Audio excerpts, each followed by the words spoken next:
Ajay 12th करने के बाद 3 साल से पीएमटी की तैयारी कर रहा था।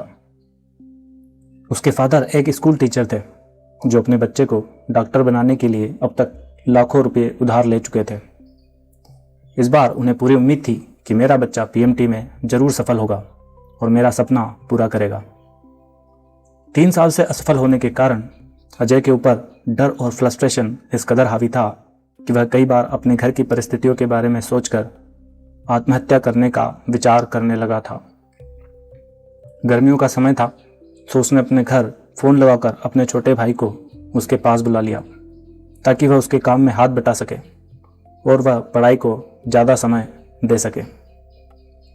परीक्षा की तारीख लगभग 1.5 महीने बाद थी।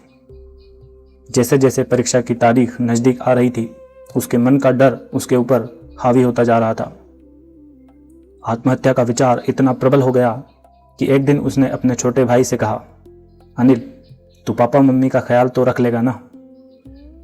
हाँ भैया, तुम घर पर नहीं होते तब मैं उनका ख्याल रखता ही हूँ, पर अचानक ऐसा क्यों पूछ रहे हो? अनिल ने कहा।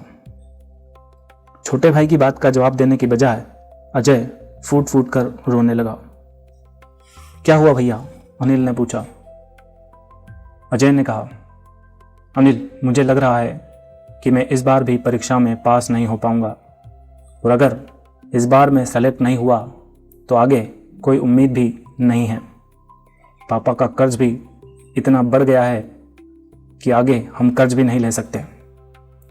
मेरी हिम्मत अब जवाब दे रही है, भाई मैं मर जाना चाहता हूँ। अनिल इस बात को सुनकर सन्न रह गया। उसने पूछा, भैया क्या आपने साल भर पढ़ाई नहीं की है? नहीं अनिल, ऐसा नहीं है कि मैंने पढ़ाई नहीं की है, लेकिन असफलता का भय मुझ पर इस कदर हावी है कि मैं कुछ समझ नहीं पा रहा हूं। अनिल थोड़ी देर चुप रहा और बोला, भैया तुम्हें मरना है तो जरूर मरो। इस कुर्सी पर बैठे बैठे पढ़ते पढ़ते ही क्यों नहीं मर जाते? अभी भी परीक्षा में 1 महीना बाकी है। तुम अपनी पूरी शक्ति लगाकर पढ़ाई पर ध्यान दो। अजय उस पूरी रात सो न सका। रह रहकर उसके दिमाग में अनिल की ही बात गूंज रही थी, तुम्हें मरना ही है तो जरूर मरो, पर कुर्सी पर बैठे बैठे ही क्यों नहीं मर? यह सोचते सोचते ही सुबह सुबह उसे नींद आ गई। जब उठा तो जैसे उसको उसकी समस्या का हल मिल गया था। उसने अपनी डायरी उठाई और खुद के लिए टाइम टेबल बना डाला जिसमें उसके सोने का समय सिर्फ रात 10 से 2 बजे तक का था। उसने पूरे 1 महीने साल भर में जो पढ़ा था उसका रिवीजन किया, हर कॉन्सेप्ट को गहराई से समझा। शायद अब उसका ध्यान परिणाम से पूरी तरह हट गया था।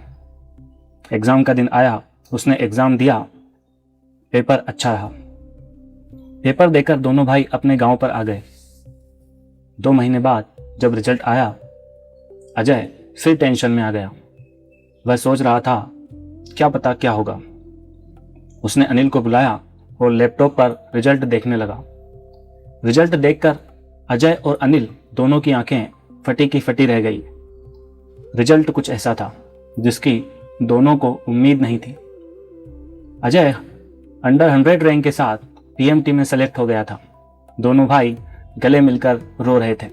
उन दोनों को खुश देखकर उसके माता पिता भी समझ गए कि मेरा बच्चा पास हो गया है। उन दोनों की आंखें भी खुशी से भर आई थी।